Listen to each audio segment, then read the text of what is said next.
आज सकाळी महाराष्ट्र राज्याचे उपमुख्यमंत्री अजित पवार यांचा मृत्यू विमान अपघातात झालाय। मुंबईहून बारामतीकडे पुढे जात असताना त्यांचा खासगी विमान बारामती विमानतळावर लँडिंगच्या प्रयत्नात क्रॅश झालं आणि लगेच आग लागली।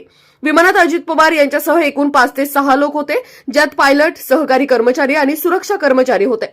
प्राथमिक अधिकाऱ्यांच्या माहितीप्रमाणे कोणीही वाचले नाही। अपघातानंतर विमान जळून खाक झालेले दिसून आले आणि स्थानिक बचाव पथक घटनास्थळी तात्काळ दाखल झाले। हा अपघात 8:45 सुमारास झालाय आणि आतापर्यंत अधिकृत कारण समोर आलेले नाही। डीजीसीएच्या तपासाची प्रक्रिया सुरू आहे। महाराष्ट्र आणि देशभरात या दुःखद घटनेमुळे दुःख व्यक्त केलं जात आहे आणि भावपूर्ण श्रद्धांजली देण्यात येत आहे।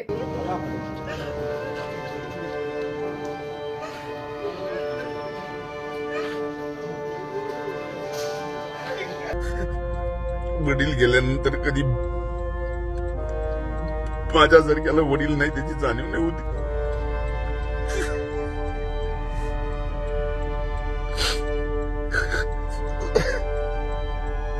सॉरी।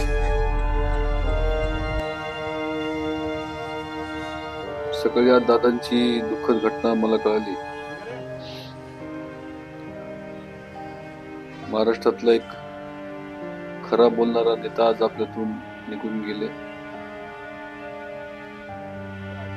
21 वर्ष दादांनी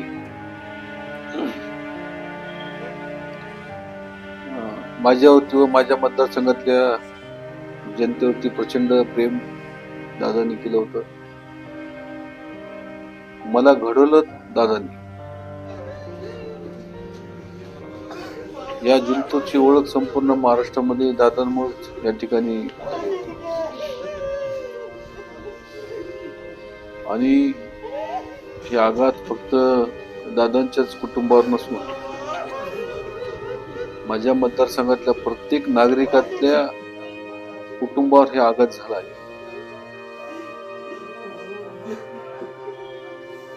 दादा म्हणजे काम करणारे नेते ह्या महाराष्ट्रात, त्यांची ओळख खरा बोलणारे नेते म्हणून त्यांची दादांची ओळख। आणि माझा इतका संवाद दादासोबत आलेला आहे। 21 वर्ष मी दादांच्या सानिध्यामध्ये राहिलो। आज मात्र दादा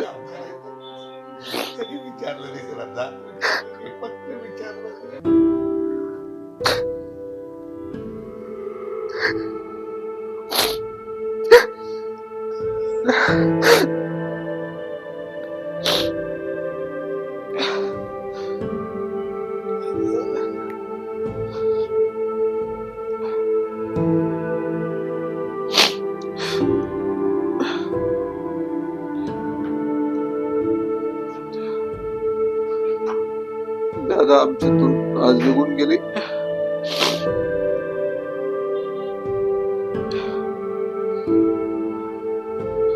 संपूर्ण